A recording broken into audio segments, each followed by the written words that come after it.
the impact of that accident, that was somebody's husband, father, uncle, employee, loved one, friend. You have that person's life in your hands. And to put that in jeopardy for a bass is no bueno. So, thank you, Lord, for looking over us on that one, because it could have been a lot worse. So, I still fish, but not nearly that close. I'll keep this really quick and simple. I've got a couple little things to talk about. There's a great offshore bite, obviously, this year. I was fortunate to go offshore last Friday and had a good trip, and I was just going to touch on my experience about that. There's some prizes up here. I think on the grand raffle, there's a couple 3/4 day passes up here, and there's 4 whale watching trip tickets up here, so we keep them in groups of 2. The olive crest story that Richard was talking about earlier, little confession, these gift certificates were given to me at Davy's Locker to give away at our olive crest hooking for the future event that we held. I left them on my desk at home, so on the back they say olive crest. I've been hesitant to give them out because they were intended to go to the olive crest event. However, I think it's appropriate that we would give them out here because a lot of you have olive crest and through multiple ways. So when you make your appointment, on there, you have to call up and make an appointment for your 3/4 day trip or your whale watching trip. They ask you, just tell them you got it at the olive crest event and you'll get that shit there. So that way everybody's all nice and clean and tight. There's some shirts up here. Todd Maris from Taco Surf has a little business called Bass Underground. He brought some t-shirts down to give away at the olive crest event. He had some leftovers, so I think there's the blue ones are double extra large. These are extra larges. If you're interested in a Taco Surf meal, if you bring in your California fishing license, it's 15% off. So every little bit helps nowadays. So just if you go to Taco Surf, there's a few different locations. Bring your fishing license, you get 50% off the entire meal. What else? There's some AFCO stickers. We got a couple measuring boards to raffle off, and there's some Phoenix, I think like little skirted jig packs and some guarded legs. So Robert Schneider was nice enough to donate those. So little stuff, and let you guys go with that. I brought a trout rod, what was a bass rod, then it was going to be a tuna rod, then it went back to being a bass rod, and then a bass rod. But I had an interesting experience last week. I got invited to go on a 6-pack boat called the Boardroom, which I thought was an awesome name because you can call it. Sorry, I'm in the boardroom right now. That was a great trip, but a beautiful, way out of my league. I was invited, a 60-foot Hatteras, captained by Todd Manser. They used to run the Captain Hook charters out of Dana Point. I know the deckhand that runs the boat, yeah, that's right. I know the deckhand that works on the boat, and I called him ahead of time, and I said, hey Travis, I don't have any tuning gear, what should I bring? He just says, bring a 20 and a 30-pound outfit. So my heavy bass rod was going to be my 30-pound outfit, and I didn't bring it, but I had a lighter bass rod that was my 20-pound outfit for the day. And he said, depending, we got good bait, should be okay, we got all the hooks, we got everything. Just show up. Said, okay, what about 60-foot Hatteras? What do I need to wear? Kind of, just show up. Said, okay, wear underwear. Yeah, brush your teeth, please. So we showed up, and they wanted to leave a little early, so I think we were down there at 4 a.m. Initially, we were going to leave at 5. And we got on board, and they're sponsored by Okuma, and there's 1,000 rod holders on this thing. Everyone's got stuff, 2 speeds, and big reels, and small reels, and trolling reels. And I said, is there any way you can hide these? These are great, but what I noticed was a lot of them, you couldn't see the braid. They had a lot of them on a filament or fluorocarbon on top. And I just put, 2 arms length full of 20-pound fluorocarbon. He said, just go ahead and use whatever you want. So he said, those are fine, but just go ahead and use our gear. So great. So We got on the boat, we took off. I'm thinking, okay, I'm going to go to sleep. This thing's going to be lumbered along 12 knots. He opens up the engine room, and I look down there, and both engines are way bigger than my boat. And he's got to put the headphones and crawl down in there and turn on the lights and to get in the, and it was amazing. Big Detroit diesels. We got the bait, we took off, and he didn't warn us about how fast the boat was, but he gunned it. It was like, whoa, this thing's 30 knots in the dark. It was screaming. I couldn't believe it. So we're jamming in the dark, and they've got the salon with the plasma screen and satellite TV going, and I'm still just standing next to the bait tank going, where do I fit in on this thing? This is ridiculous. It took me a little while. They said, "You guys want breakfast?" And Travis is making breakfast in the valley. Come on down. You can go to one of the rooms and stateroom and go to sleep. And really take off my shoes and come inside, And I walk in, and there's nice staterooms with queen-size beds and everything. It was really, really nice. But I went back to the bait tank just to hang out. So as the sun finally came up, we go up to the wheelhouse. So you climb up one ladder, you move over, you go down the ways, you climb up another. Here's this enclosed wheelhouse, and there's one, like a leather Recaro, those fancy Recaro type seats. And there's the captain sitting at me, and every kind of computer monitor that you can ever think of, including the downstairs flat screens playing on a little small monitor there. And he's got these gyro stabilized binoculars, and he's looking out, and he's carrying on a story, and we're going along. Hey, how's it going? Is it okay to come up? Yeah. And so as the sun came up, he's looking through these gyro stabilized binoculars, and Travis says, "Hey man, can you go out there and squeegee and chamois the windows?" Because he wants them real clear. He's looking through these binoculars for $10,000 a pair. They're ridiculous. And so he cleans up the windows, and he's looking. The sun's up now. And he says, "Hey Travis, yeah, I got a kelp. Yeah, it's right at 2 miles." No way. Yeah. No way. He says it's at about a 170. Yeah, he's like, "Go ahead." So Travis grabs the other pair of $10,000 binoculars, and he puts them up. He's like, "At a 170, yeah, okay, I got it. You got it? Okay, hang on to it." So he takes his down, he turns the boat to 170, sets it, picks up the binoculars.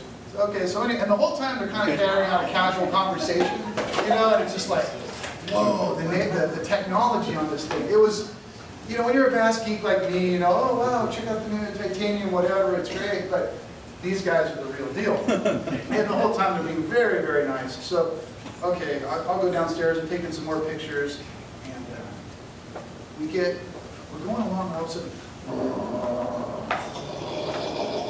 and the diesel slowed down, the whole boat kind of shakes. And he goes, "Geez, we almost ran over that one, look at that." And there was a piece of kelp that was maybe as big as that chalkboard, maybe 2/3 the size of that. And it was maybe here to that speaker.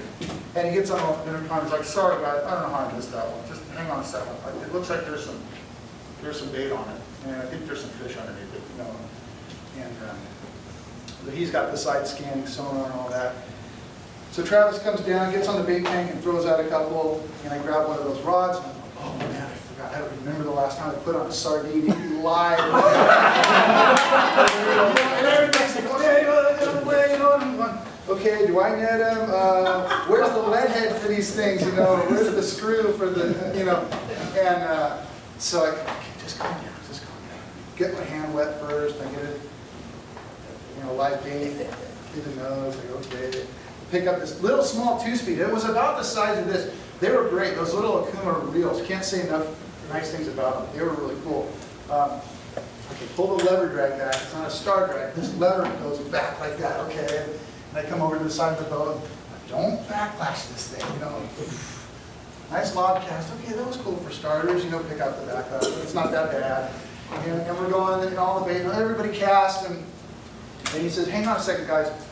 We kind of drifted. I'm showing some signal. I want to try it again. So he's got controls in the wheelhouse, outside the wheelhouse, and then down in the cockpit, there's another set right there. And so he backs this big boat right up to it. "All right, guys, throw out another one." And I go over to the bait tank. trying to do the thing, slipping out of my hand. I get another one, flip it out there. What do I do? It just slides, click, click, click, click. Oh, can I like fresh one? You know, I remember that, you know. What do I do? You know, like, when's this thing gonna stop? And it was only 20-pound monofilament, and he had braid backing underneath it.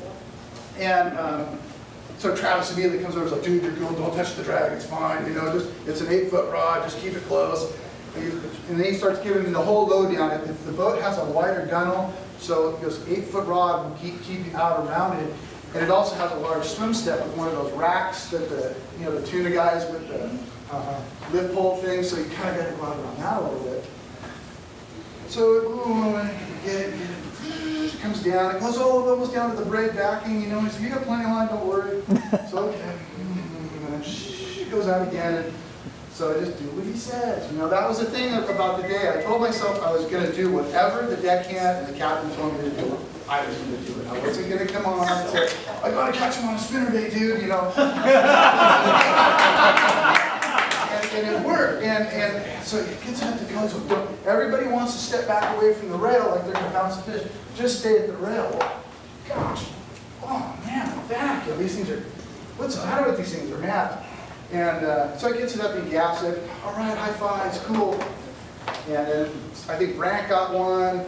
Sergio hooked and missed one. And so it's okay, guys, this is it. What kind of fish? About a 20-pound bluefin. Nice.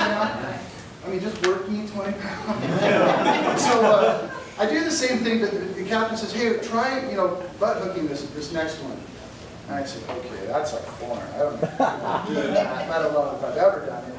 And I just said, I told myself I was gonna do what they told me to do, and if I didn't know how to do it, let them do it. Hey, can you give me a little refresher course? So sure enough, oh yeah, here, let me show you. Flipped it up. If you hold it this way and grab it this way, and hook it this way, it's fine. Okay, there you go. Okay, so he did it. And the butt hooking, they swim down, I guess, apparently, rather than lassoed around the nose where they can't turn the corner. And it went down.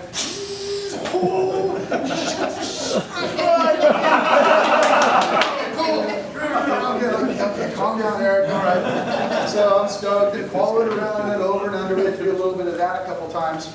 Yeah. And so the funny thing is, I get it up, and he sticks it. Another nice bluefin. Cool bluefin, right on. High fives, right on. So now my back's just like the love, because you're not used to it. A bass, you're just like, okay, ooh, there it is. 10 seconds later, he's in a boat. These are like 10 or 15 minutes on 20 pound. They're not big ones, but it's that pressure, you're scanning, you're nervous, you're all tense. And, but It's called old age. Yeah. Nah, it's a wimpy bass fisherman. So I get that one in, I'm like, all right, cool. Now I'm going to go have a water. Maybe I'll take some pictures of these guys. So I grab my rod, and Travis gaffs it, puts it on the swim step so that it can bleed out. He gives me my hook back, and I go, cool. And I turn around to walk to put my rod away, and the captain's like, "Here's your next bait." Really? So let me hook it on forward. He gets it on. Now I'm just standing there, and baits on. All right, cool. Oh, please don't buy it.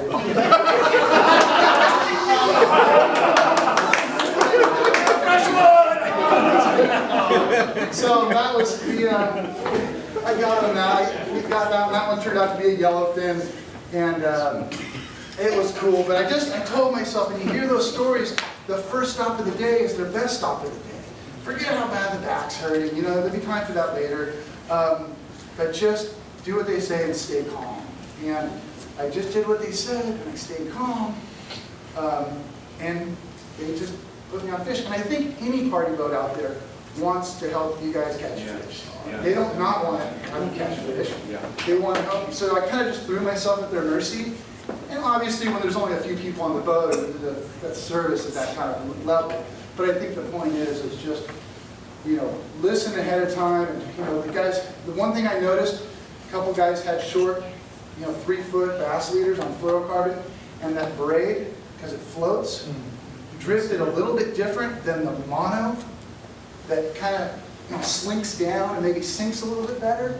And those guys were getting, those wicked not backlashes, but tangles, because that braid kind of does this in the water, but the mono tends to be more like a wire, and you can kind of mend that mono, and when you're in free spool, you're kind of pulling back, you kind of know where it's at, but that braid kind of does this, and once it gets tangled, it's like a spider. And it was the 2 times I saw him have to cut just yards and yards and yards out of this stuff. It was 20-pound mono. I only had to retie the same hook all day, maybe a foot off my leader because of the rubbing after the fish. And I was looking at what knot they did. It was just a single, it wasn't like a double San Diego jam, hang this noose around a little knot. It was just a little single overhand. Okay, I'm going to tie that same knot, just one time around it. A soft drag, and I think we ended up with like 17 mixed bluefin and yellowfin, the biggest, low 20s, and 1 yellowtail and 1 dorado. But I think I had 6 of them. So, and that's the first time I've done a live bait in a long, long time. So, I got to give the credit to those guys for, helping me and coaching me through that. That's still 6 months? Yeah, 6 months. I don't know. If I have to ask, I can't afford it. Eric, when you finish up, Paula has to tell you tuna stories too. Yes. I killed a 45-pounder about a week and a half ago. Yeah. My forearm is still hurting from trying to pass it, I risked the rod here, get more leverage. But the crew did a wonderful job. We had a great one. We were out of the road 7 days. And so to all you tuna and offshore guys, my hat's off to you, because that's respect. When you don't do that, those tuna guys, no, you guys are the real deal. And especially my neighbor across the street, Mike, he's been doing it for decades. He used to have a trailer that he'd pull behind his camper, and we'd say, "Here comes the tuna coffin." Big tails, that guy's pulled on some major tuna, so much respect there, because there's half a dozen 20-pounders getting up. Just to reiterate from my concern, what you said is the most important thing is to be calm. Yes. If you're tense, you're really tired. Yeah. And that's what, even if you're 200-pound tuna, whatever, it isn't that hard. No. It might take 2 hours, but if you're all tense and worried, oh my God, you're going to be exhausted. But if you just, and the other thing I'm saying is, if everybody's bit, and I think I was talking to earlier, it really made really good sense. Hey, we're out here to have fun. They're not going to break you off on the rocks. They're not going to get you on the piling. Generally they're not going to get you into the kelp unless they go right back to the kelp patty. And tuna don't do that. Tuna don't go to the kelp. Yeah, when you start to get them to deep color, after you've had them on a while, they kind of come up. But if you short stroke them with heavy lines, they're zigging and zagging, and then that's when over, and you get all those problems. So, we're out there to enjoy the sport. And, Brant, one other story is that we pulled up on the last spot, we got a double. I threw out, got a bait, went off bit, fresh one, cool. And then I'm on, and it really took some line. And Brant came out with a 2-speed, 40-pound to 40 pounds. And he just kind of loaded over the side just like this, and then click, put it on the rail and did this, And he got it in. I hooked mine first, he got his second, he got his in 5 minutes later, and 15 minutes after he got his in, I finally got mine in. So it was interesting to see the technology between a single speed and a 2-speed. And last little bit about that. At one point during the day, I'm just trying to do the right thing, not pull too hard, keeping steady pressure, following, keeping it straight. And Travis goes, "You gonna put that thing in low gear?" And I'm like, "Yeah, that'd be nice, huh?" Yeah, so at the end of the day, I go, "Well, okay, cool, man. I'll just take off this little lucky hook and I'll retie one, and a little souvenir." Son of a gun, it was a 2-speed. But,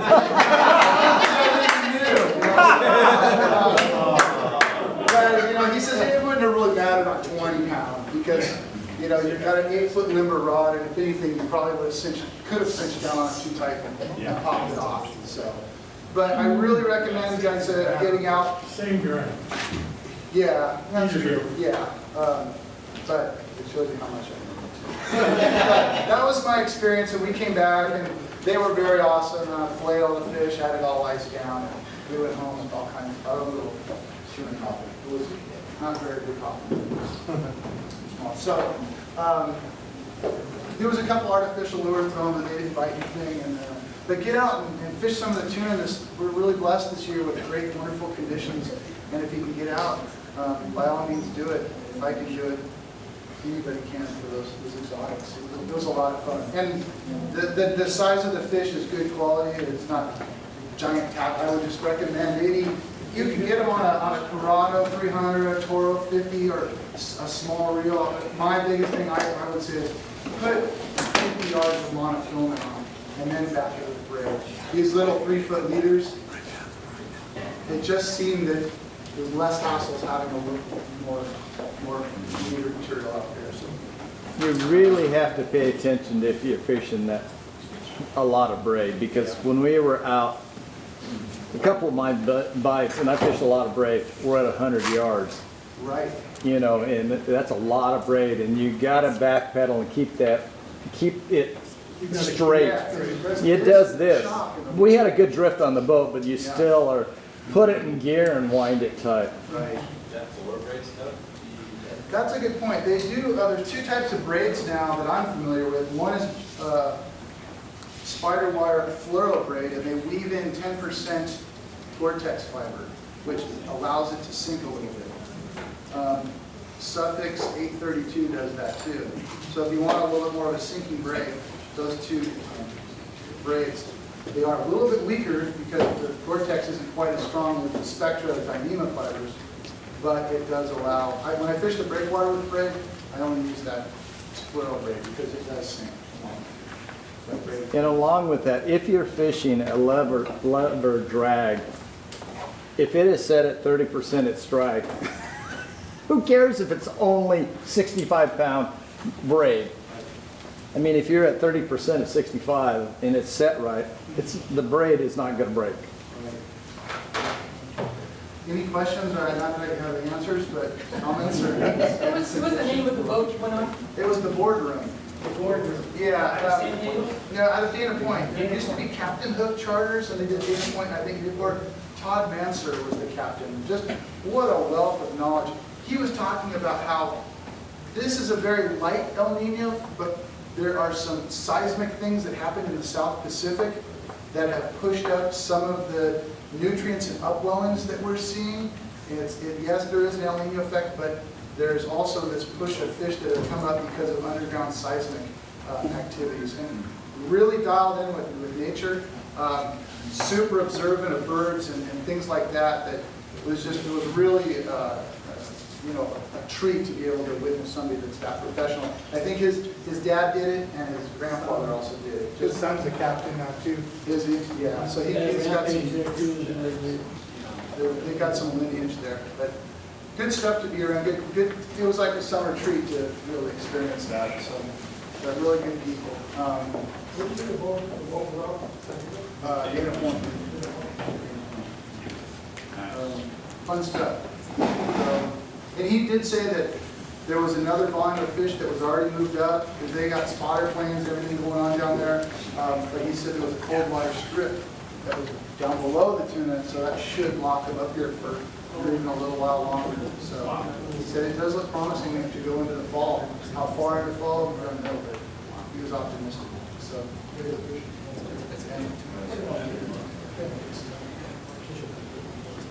So, okay, well, moving along, we'll go from trout, from tuna to trout. No, there was just a cool little trick that I wanted to share with Rick. There he is. Okay, I used to fish with my buddy Mark Gass. This can work for any kind of spinning rod fishing. It's basically like a clicker without having you know how Shimano has those bait runners where you can push it down. You guys probably, this story.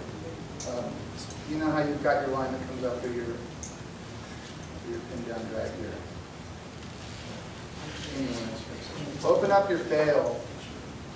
When you're fishing for trout or crappie or maybe even catfish or any other type of species where you're going to let your bait soak for a little while, and you don't want to put a bell on the tip of your rod or something like that. My buddy showed me, I can't see it. There it is. Yeah, boy, as Decker would say, the old man was. Because let me see your rod. He pulls out a knife and he put a slit in the cord. And the slice goes in at about this angle back, not forward, but back. So what he did is he'd make a cast out with a little mealworm or a night crawler, open the bail, and then, I know I should have done a larger line, and then he takes the line and pushes it in that cork, and now it's in the cork, and the line goes out. So it can't go anywhere, and you can, if you have your rod up, you can see it because it's pulling. As soon as the fish pulls, I don't know if you can see where the line is, it just comes out of the cork. Does that make sense? Yeah. So you make your cast out there with your bail a little bit, obviously. Grab the line with your finger, pull it into that little cut. There it is. And now it's held in place, and you can see the bites. You can see the bites, and you can make the cut deeper or shallower. The further you put it back, the more resistance it has. And when the fish takes it, it pops out of there. Your line's going. And it's not pulling off the drag of the reel. It's kind of like we called it insta-set. But was that? I didn't know it. You didn't know? I thought you I would. did. Does that make sense, though? It's kind of cool. So Did you we put it on a close boat. the bail on that? And you just have line to work and take it, and then you're on the drag? Or you leave it open? Leave it open. So when they pick it up and they're running, it pops out of there. You see it going, so you pick it up and get ready, close it, line, and give it a little hook set. The bait runner has a Yeah. tiny bit of drag on it. Right, a little bit in the back. But this, as long as That they works good for anchovies and stuff. Right. No. if they just pop it out, That's it's small. free school. Does that make sense? Yeah. Did you get that one? But how does it wake you up out of the beach chair? Oh, Mark Gassens was just like, he knew when you were getting bit. That guy was so good. You just get a biter? How do you? I just realized it now. So that's my tuna and trout, and we got to throw in a little bit of a bass thing. Yeah. I saw, I was looking, I don't know, it's Mark Zona of all people. Love Mark Zona, but he had he introduced, he was watching some video, and he had something called a slither rig. Has anybody ever heard of that? What? Slither rig? You guys are going to like this, I think. Okay, who's heard of punching? Okay. And you know what punching is? But basically, these guys take a delta or some of these lakes that have a lot of vegetation. They'll take, believe it or not, these are punching weights.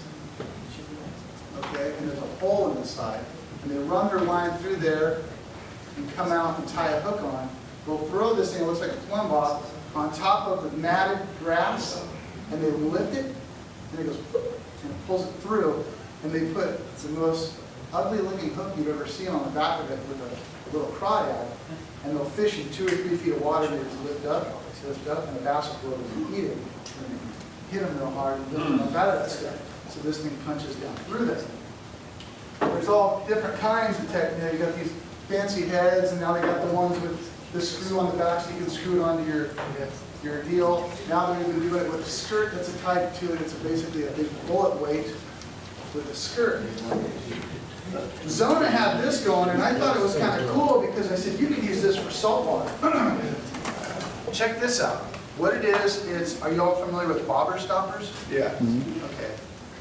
Bobber stopper is just a little small rubber like grommet that they come on a little clip, put your line through it, you push it onto your line, and it pops onto your line. You then slide this little bad boy on, which is pretty heavy. Some of the weights are 2.5 ounces. It's just basically like a egg sinker, but it's a worm weight. And it's got a little collar where there's a skirt attached to it. Then they're putting a hook behind it. And you can put one of these little screw lock hooks that has the screw. And you can put any kind of bait you want onto this, weedless. Does that make sense? So, the cool thing about it is, as opposed to these weedless lead heads, which are great, they have, their purpose too, but your line tie is out here,